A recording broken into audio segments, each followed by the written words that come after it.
different types of debt that we have. You'll be able to describe the value of using debt management strategies such as loans, consolidation, budgeting, and debt management plans. You'll also be able to compare various debt management solutions. And most importantly, you'll be able to create a personal plan for managing your own personal debt. So let's just jump into it.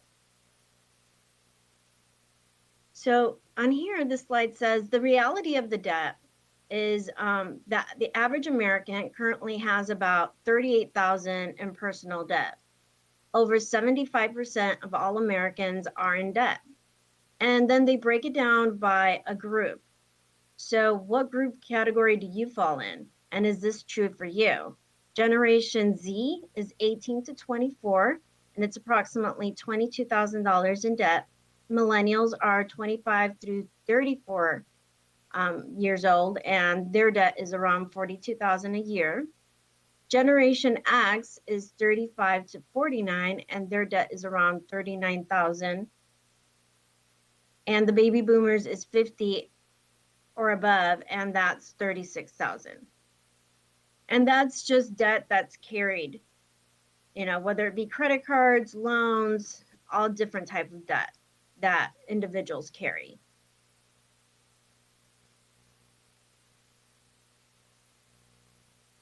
So the high price of debt. So debt can have a negative impact on various things, right? People's health. Here we have some information that state that 31% of people say that they worry about their debt in general. On relationships, 21% say that debt has caused tension with their partner. And within life goals, about 15% of millennials delay getting married and having children because of debt. And this is information that other institutions have done the research on, like this one on the millennials about delaying getting married was ABC News. And then FRB also said that debt makes it difficult to pay for emergencies. 18% of adults had unexpected medical bills with a median expense of around $1,000 to $1,999 in 2019. And planning for the future. So a lot of people have a lot of plans for the futures, and this is what they've said on NBC News. Over 30% of millennials put off buying a home and saving for retirement because of debt. 45% of adult households have no retirement savings outside of Social Security. Those numbers are based on studies that companies have done, and that's pretty much like the majority of us, the majority of people, right? We definitely are intimidated a lot of times by the debt that we have. So what is debt? Debt is the amount of money owed by a person or their household for products or services that they purchase on credit. Debt equals principal amount, which is the original amount that's owed, plus interest and fees, so the amount charged for the loan. Fixed interest, or the interest amount, stays the same. So that will always be the same amount that you pay month after month. A variable interest rate is the interest rate amount changes according to the contract and economic indicators. So we're going to look a little bit more into debt later on those two different type of interest, on the fixed interest and the variable interest. So here we have a scenario with Ralph, and Ralph needs money to make some repairs. It's an emergency roof repair, but he doesn't have enough cash on hand. He'll need to charge the repair to his credit card. So it shows on here, the roof repair costs $3,000. the interest that he paid on that was 17%. His monthly payments were $50. Length of time of payments to pay it off was 135 months, which equal 11 years.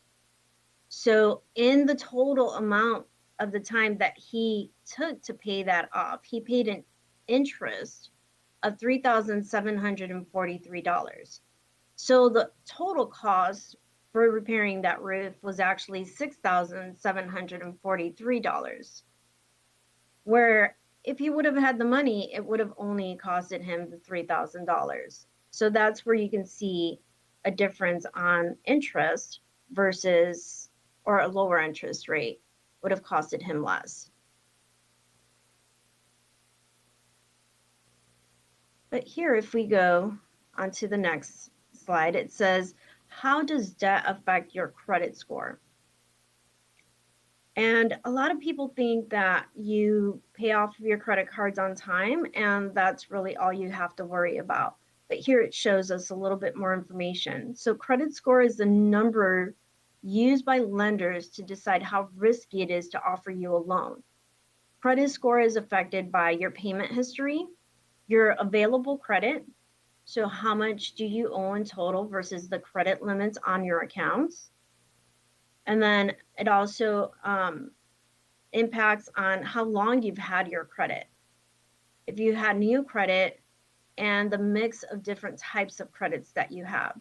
So when we say the mix of different types of credits is like credit cards versus loan versus a mortgage.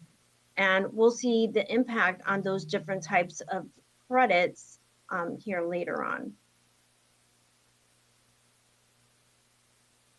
So who has access to those credit scores, right? You want to know, oh, well, you're not planning to buy a house, so the credit score is not really going to affect you right now. Here we're going to look and see who actually has access to those credit reports.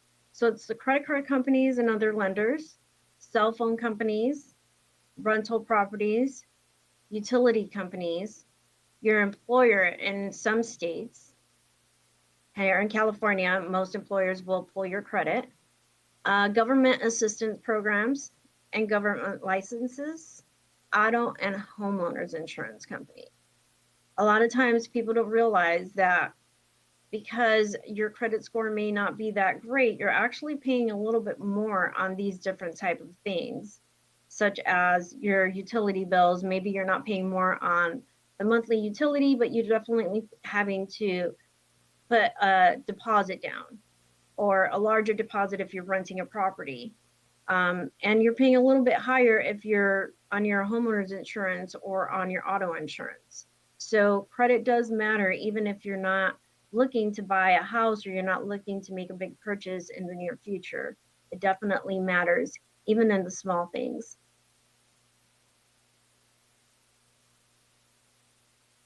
Credit scores and interest rates. Both me and Javier have purchased a $3,000 home with 20% down on a 30-year mortgage. So here it shows how Minho's interest rate was a 5.5. So his credit was good, but not that great. So the yearly interest that he paid was $13,200. Javier's interest rate for that same loan, the same amount of the loan was $300,000. His interest rate was 4.5, and his yearly interest was $10,800. So you see the difference on there. It's approximately like $2,400 a year. So over a term of 30 years, you're looking at $60,000 difference on interest that you're paying, just because of a slight difference on the credit score. It can be very minimum, but it definitely makes a big impact on the rate and the money that you're actually paying out. So 60,000 is a considerable amount. Here we're gonna look at how to calculate simple interest. So how do we do that? It's interest equals P, which is principal, or the amount that was borrowed, times R, which is the interest rate, and then and times T, which is the life of the loan. So the loan term. How long are you paying for that loan? So the amount that you borrowed times the rate, which you want to use as a decimal or as a percentage, and then you times that for the life of the loan. So that is how you can calculate simple interest. And then that will give you a true, I guess, window of how much you're actually paying for whatever it is that you're purchasing. Types of debt. So here is, we're going a little bit more into the different types of debt that we have out there, or potentially have out there. So mortgage debt, credit card, student loans, and car loans. So mortgage and credit card debt tie in first place for about 25% of each of our expenses, right? Here's what some people that were surveyed by Northwestern Mutual said that their money goes. 15% said dining and nightlife, 13% said personal passions and hobbies, 13% said personal care, and 10% said leisure travel. So that's pretty much where they're summing up the majority of the money, or the rest of the money goes. 25% of it is in your mortgage and credit card debt. So here's where we're going a little bit more into detail on the different types of debt, right? And good versus bad debt. So not all debt is the same. Debt from investments is typically considered good debt, and it has potential to earn you money in the long run. So what is good debt? Good debt is like mortgage. Mortgage is definitely something that is, even though it may be your primary home, it's definitely investment because it appreciates over time. And then student loans, bad debt, credit cards with high interest rates, and new cars. So those are things that usually, I mean, with credit cards, you really don't have anything tangible. With a card, you have the card, that's something that you're financing that's going to depreciate through time. So that's why it's considered bad debt. So here we have the debt to income ratio. So debt to income ratio is what most of the lenders will look at when they're looking at a loan for you. So debt to income ratio is your monthly debt payments divided by your gross monthly income. So gross monthly income means before they take any of your deductions out, before taxes or anything comes out. So on here, there is an example of Adita that makes $5,000 gross. So on here, she spends 15%, on her mortgage, 13% on her auto loan, 13% on credit cards, and 10% on other expenses. So we're going to look at her DTI. So based on those numbers, she has $2,000 that's coming out of her payment, her income. So if we divide that, so we say $2,000 divided by her grossly monthly income, which is $5,000, you're gonna get 0.4% or 40% is what her debt to income ratio is. So what does that mean, right? 40%. Is that good or is that bad? We'll look a little bit into that a little later. So assessing your financial health, debt to income ratio, financial, this is information that we obtained from Charles Schwab. Debt to income ratio, financial athlete is less than 30%. Financial fit is 31 to 36%.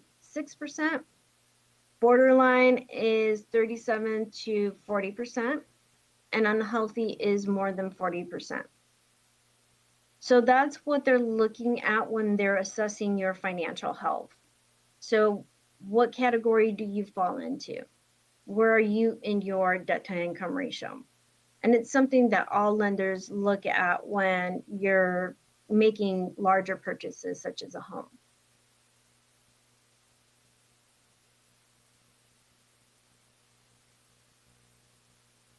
So let's go into creating a budget. How does that look? So there's different rules that you can use. We're going to use today the 50-30-20. So this plan is to create your personal budget. Follow rule number 1, live within your means. So if you take 30% of your income and you spend that in wants, you take 20% of your income, you spend that in savings and debt recovery, so paying off all your debt, and then 50% on your basic needs. So mortgage, food, utilities, all of that, your basic needs.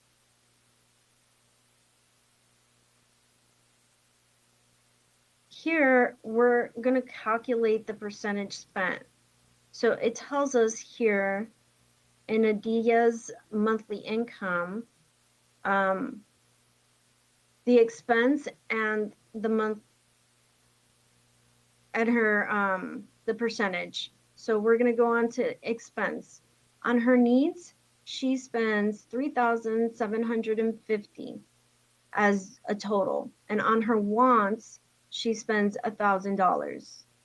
So percentage spent on needs is 75% for her. And then percentage on wants is 20% for her.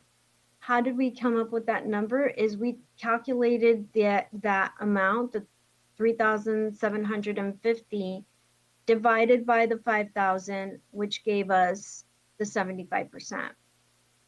And then we did the same with the wants. We took that $1,000 that she spent on her wants and divided that by her gross income, which is the $5,000, and we got the 20%.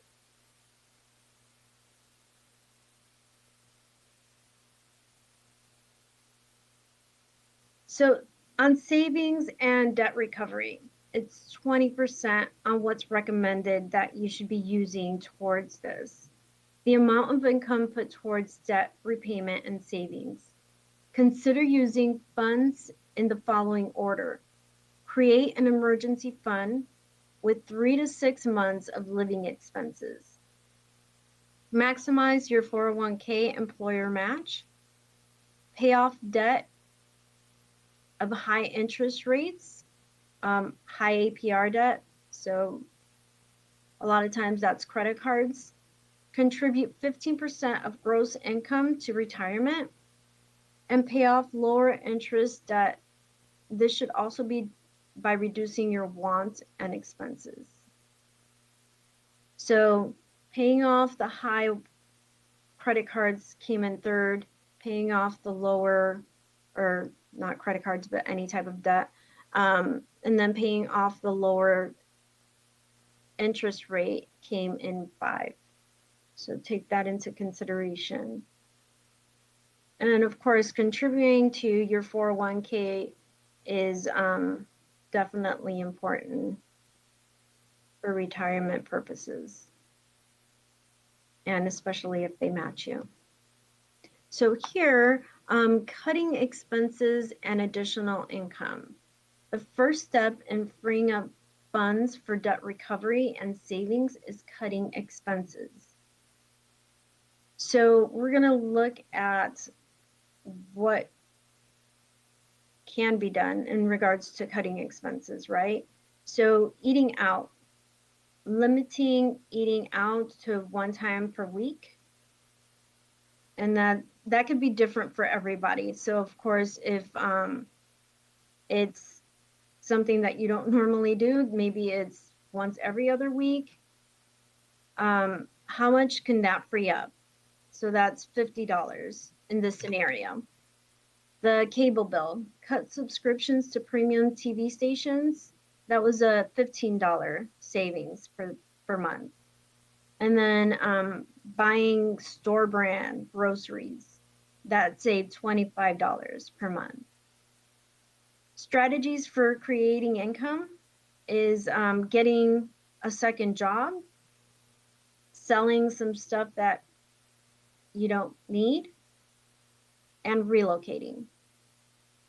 So paying a little bit less on the necessities.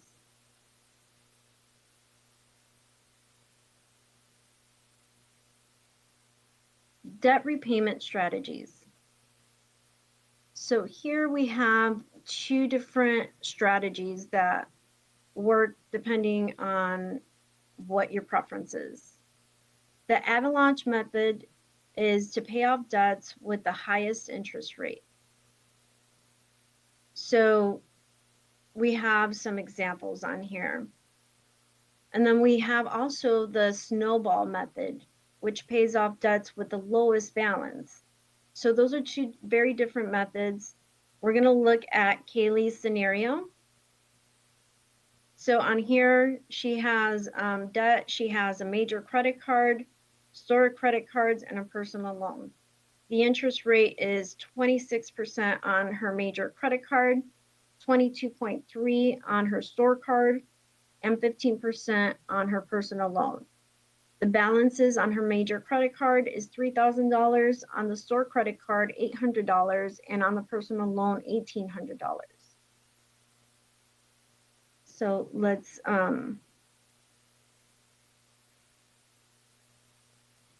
so on here you can see where,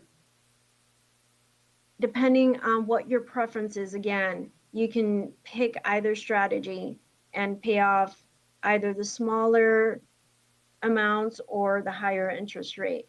It really is just on your preference on what strategy you would like to use. On here, that's debt management strategy don'ts is don't close out credit card accounts.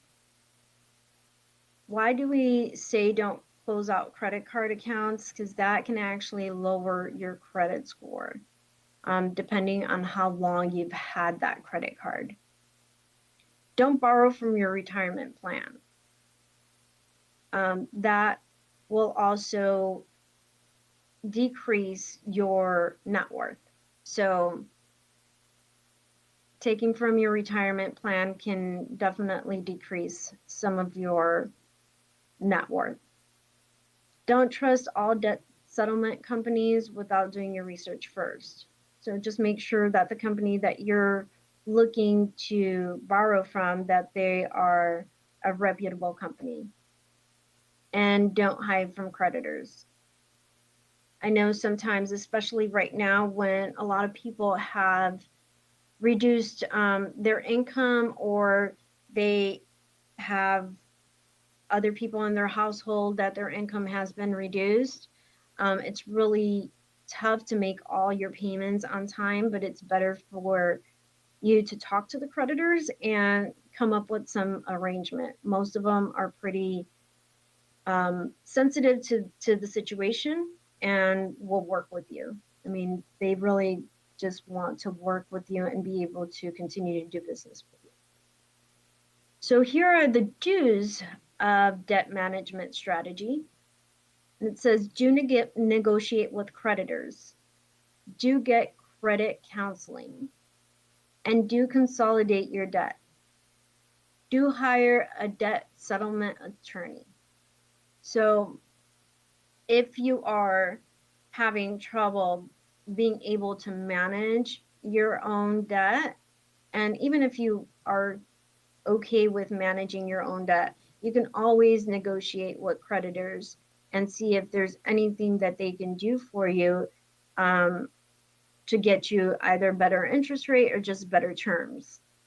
And if you're having trouble, then of course, getting the counseling and hiring a settlement attorney would definitely be a benefit to you. And consolidating your debt, I think that's beneficial for everybody across the border. It's just something that if you can get a lower interest rate than what you have currently and you have it all in one place, that can be beneficial in just seeing how that debt is decreasing over time. Here on the debt repayment strategies, we're going to look at a scenario for Carmen. So Carmen's debt before consolidation. She has 3 credit cards, right? Credit card A, credit card B, and credit card C. On credit card A, she has an interest rate of 18%, a balance of $4,000, and a minimum payment of $25. On credit card B, she has an interest rate of 16%, a balance of $500, and a minimum payment of $20. On credit card C, she has a 17%, a $15,000 balance, and a minimum payment of $100. So her average interest is 17%. Her total balances of everything, of all the credit cards that she owes, is $19,500. Her total minimum payments is $145.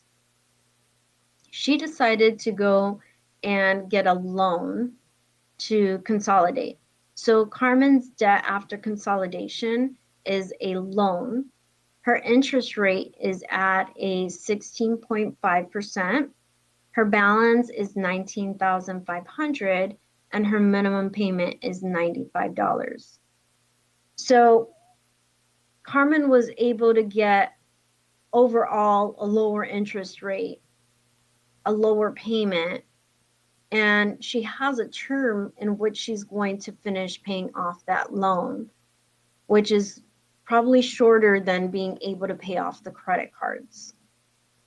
So she definitely made a wise decision on going and consolidating her credit cards and gathering it into one loan.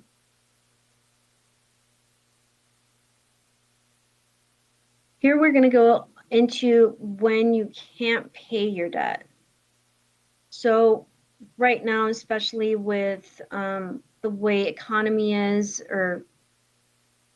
and people have lost their jobs or are on furlough, or there's been pay cuts to keep people on the payroll or just to have people continue to work. There's been a lot of pay cuts, so sometimes it does become a little bit difficult to pay your debt. And here it shows, even prior to all of this COVID stuff going on, that many Americans feel overwhelmed by debt. About 35% of adults with credit history have debt in collections, owing an average of $5,178. That's according to Urban. In 2019, there were more than 774,940 bankruptcy filings. That's a lot of people filing for bankruptcy. So what can we do? Here on the debt collections, when debt payments are past due, your account is transferred to collections. It stays on your credit report for 7 years. It can be emotionally draining. Collectors may sue you, which may lead to wage garnishment, liens on your property, and foreclosure or repossession. What can you do? You talk to an attorney. if you're not sure that the debt is yours, or if you believe that the collectors are violating the law, you have rights. Know your rights under the Fair Debt Collection Practices Act, or they're also known as FDCPA, and communicate in writing. Save all your correspondence. If you communicate over the phone, make sure that you have a log of it as well. That can help you, but it's definitely best to communicate in writing, so that way you have proof of what you've been trying to resolve with the creditor, and whatever response they have provided you in regards to your attempts.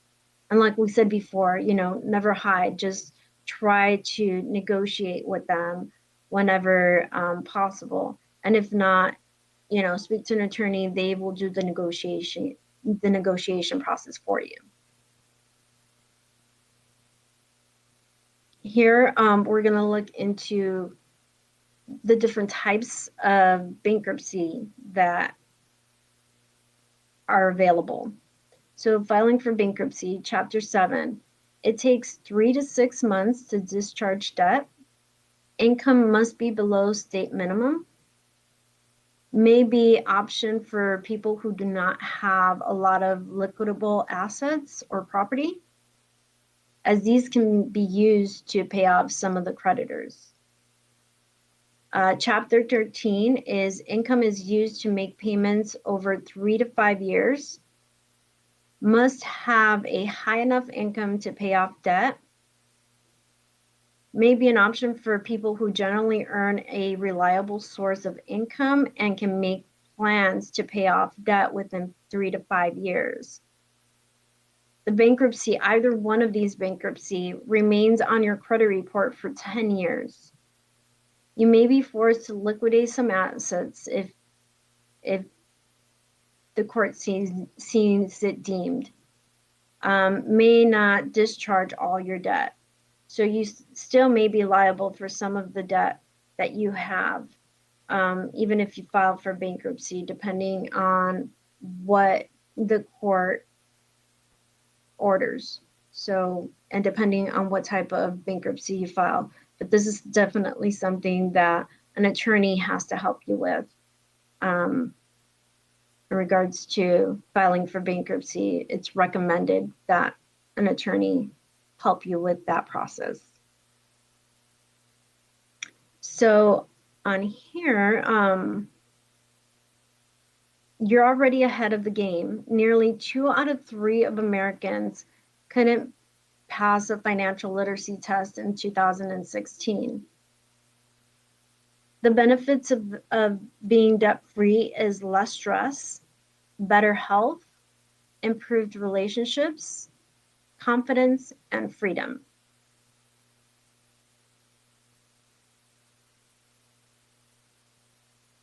So we're going to look right now at a scenario with Emily. Emily's financial burden.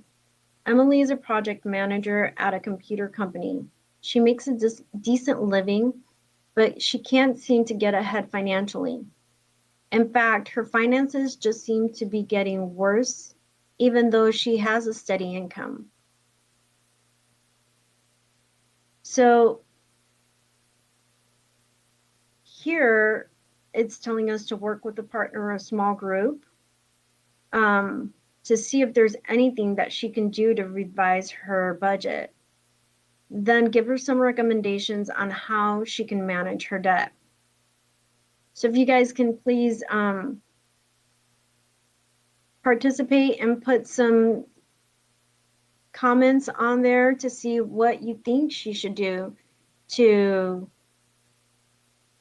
revise her budget and to see what she can do in regards to her debt. It doesn't give you a lot of information. It just says that she makes a decent living. So you can assume that she lives in a really nice neighborhood and that she goes out to dinner pretty often, and that she buys She likes shopping, like most girls.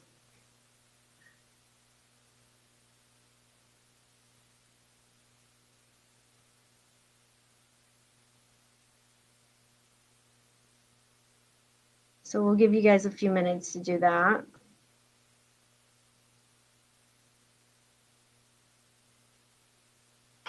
Well, Veronica, this is Terrence, and thus far, I've seen one of the biggest things is so stop going to Starbucks, and that's always a big one when we're looking at cutting back some unnecessary spending. I tell people the same thing about going out to lunch every day. You know, at the cheapest $5 a day, that's about $25 a week, $100 a month, $1,200 a year. And if we can Yeah. make just that one simple change by maybe taking our lunch or, maybe eating leftovers or whatever the case may be, we could possibly save $1,200 a year. But most people probably spend a lot more than $5 a day. I think it'll cost you Yeah. $5 just at Starbucks. So curbing these little things that we do that are not necessities to us can have a great benefit on our finances. I totally agree. And I'm there with you. I cut Starbucks out a while ago because it's just too expensive when I can make a cup of coffee for a quarter at my house. It just, it definitely makes sense to cut those things that don't make sense. And like they mentioned before in the presentation, buying brand, the brand, the store brand groceries sometimes, that can make a big difference too. You're not really missing out on quality, and you're still getting the same products, you're still getting the same meal that you would if you buy the brand name ones. I mean, it's just changing out these little things. So you're not going without, you're just going with a different type. Or, a lot of Yeah, women like, the brand purses, the brand name purses or whatnot. And, just limiting it to a purse, whether it's brand or not, or, sunglasses or little things like that. If it's a constant expense that you can cut out, or you can reduce, or you can just change it from, um, you know, like I said, brand versus no brand. I mean, you're still getting good quality things. It's just you're not paying for the brand. So oh that's yeah. definitely, Now, one of the other suggestions that we saw on here states only use credit cards for emergency. Now, years ago, I went to a course and I actually listened to the guy when he stated that. He said, hey, do this. He said, your credit cards that are not necessities, go home, get a cup of water, put them in a cup of water, and put them in the freezer. And he said, do that, mhm, let it freeze over hard as a rock. Then, when you think about using those cards, you got to take it out of the freezer and let it defrost. And he said, by the time it defrosts, whatever you're thinking about buying, you change your mind anyway. yep, So it's true. only Yeah. use it for emergencies, and that's a big thing. And try to pay that balance off monthly. I think we shared a lot of good information with this, but debt management is so important to everyone because again, it goes back to that old saying: "A dollar saved is a dollar earned," and that is the truth. And the more we can save, the more we will have to reach our goals. A lot of us have different goals, different things that we're looking forward to do in life, whether it be home ownership, whether it be sending kids to college, whether it be retiring early, whatever it may be, we have different goals that we're aiming for. And by creating proper debt management now, we can reach those goals sooner and with a lot less stress. And so, this debt management piece is really big. You did a fantastic job, Veronica. Thank you. Yeah, it's definitely something that we really sometimes don't look at when we say, oh, well, we're not looking to buy a house, or we're not looking to buy a car. And you don't realize how much of an impact it is, on even the small things like going to get a cell phone. going and get a cell phone and you have not good credit, then it's going to cost you a lot more to get that cell phone, to get the service even. Same with the insurance, like you don't really think about it. You're like, oh yeah, like I have not great credit, but I'm not going to work on it because it doesn't matter. I'm not buying anything. And then, you're paying extra on the insurance because to them, you're a higher risk, right? So it really just has to do with the overall expenses in your life, um, if you don't have control over your debt. And I mean, again, it doesn't mean that you missed any payments or that you have any collections. It's just even just having credit cards that are maxed out can affect your credit score. So, and affect how much you pay out each month on cell phone bills, insurance bills, and everything else. So, it's definitely important to have a plan and to try to really stick to that plan. So today, what you learned was the following. There are many types of debt, but the worst debt is the unmanageable debt. Also, creating a solid budget is important. Start to become it's an important piece to becoming financially stable. 20% of your income should go towards paying off debt, creating emergency savings plans, and saving for retirement. And then knowing your rights as a consumer and the available resources online will help you deal with overwhelming debt issues like collections and bankruptcy. And really just, especially like I mentioned right now, that a lot of people have been either their salaries has been reduced or their businesses have closed temporarily. It's really affected a lot of people, especially here in San Diego.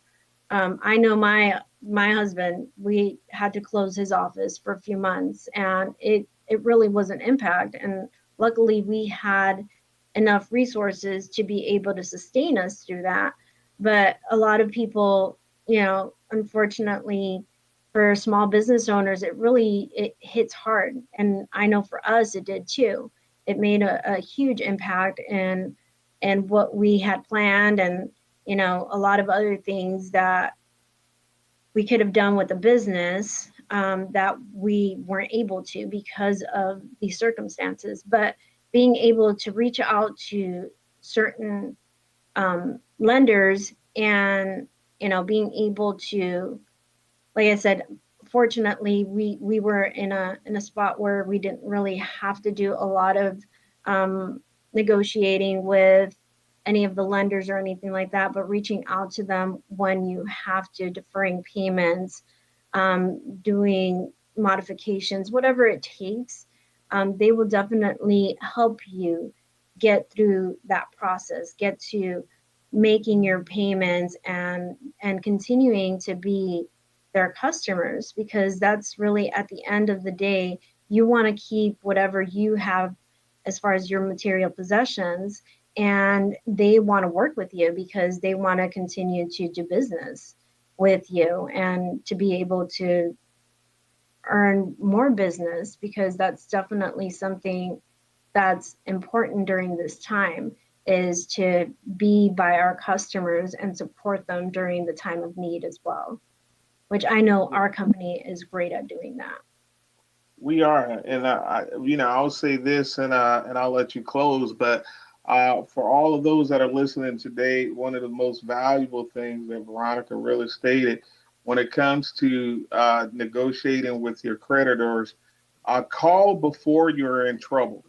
That first month when you make a payment and it hurts to make that payment, that's the month you need to pick up the phone and call your creditor, let them know that, hey, I'm having a financial crunch. I don't want to go into default. I want to keep my car. I want to keep my house.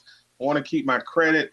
What can you do to help me? If you call them before you're in default, they have a lot of different resources that they can help you with, that can, that'll work with you until you get back on your feet.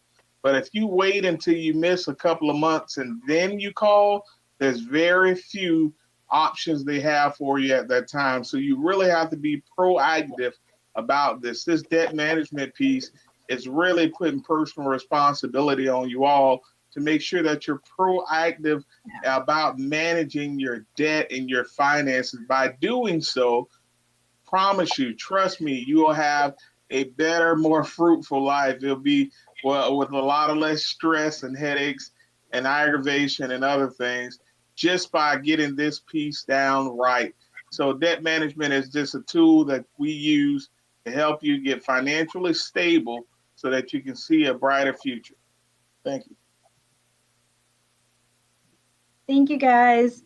Thank you to everybody, to all the listeners, and to GOD Radio. We really appreciate the opportunity that you guys given us to do this, present this workshop. And if you guys do have any other questions, please